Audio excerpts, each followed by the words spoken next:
ராதே கிருஷ்ணா வணக்கம். நான் உங்கள் சிகேமா பேசுகிறேன். சிவபெருமானுடைய வாகனங்களோட தத்துவங்களை நம்ம தெரிஞ்சிட்ருக்கோம்.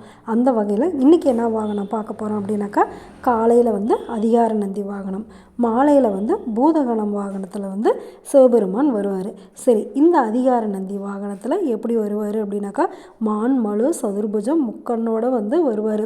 இது சம்ஹார துடியில் குறிக்குது, அதாவது அழித்தல் துடியில் குறிக்குது.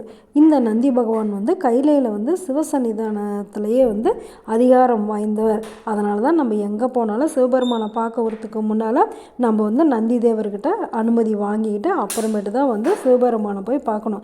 ஏன் அப்படின்னாக்கா, நம்ம மனசுக்குள்ளார ஏதாவது கெட்ட எண்ணங்கள் இருந்தாலுமே அவர் என்ன பண்ணிடுவார், அதெல்லாம் அழிச்சிட்டு நம்மளுடைய மனசை தூய்மையாக்கி நம்மளை கடவுள்கிட்ட அனுப்புவார். அன்னைக்கு மாலையே பூத வாகனத்தில் காட்சி கொடுப்பாரு. இது பஞ்சபூதங்களை அடக்கி ஆள்றதை நம்மளுக்கு உணர்த்துது. ஒவ்வொரு ஆன்மாக்களும் அவங்களுடைய மரண காலத்தில் ரொம்ப பயப்படுவாங்க. அப்படி அவங்க பயப்படுற சமயத்தில் கூட சிவபெருமான் அவங்களுக்காக காவல் இருப்பார். அது மட்டும் இல்லை, அவங்களுடைய பாவ புண்ணியத்துக்கு ஏற்றபடி அவங்களுடைய ஆன்மாக்கள் பூத வடிவம் அணிச்சுனா கூட அந்த பூதத்தை அடக்கி அந்த ஆத்மாவை தூய்மைப்படுத்திடுவார். யார்? நம்மளுடைய சிவபெருமான். அதனால் எப்போவுமே கடவுள் நம்ம கூட இருக்கார் அப்படிங்கிற எண்ணத்தை நம்ம வளர்த்துக்கிட்டோம் அப்படின்னாக்கா கண்டிப்பாக நாம் எந்த தப்பும் செய்ய மாட்டோம்.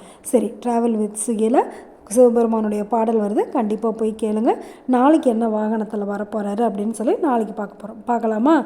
நல்லது நினைப்போம், நல்லதே நடக்கும், ஆனந்தமாக இருப்போம். Okay, bye. ராதே கிருஷ்ணா.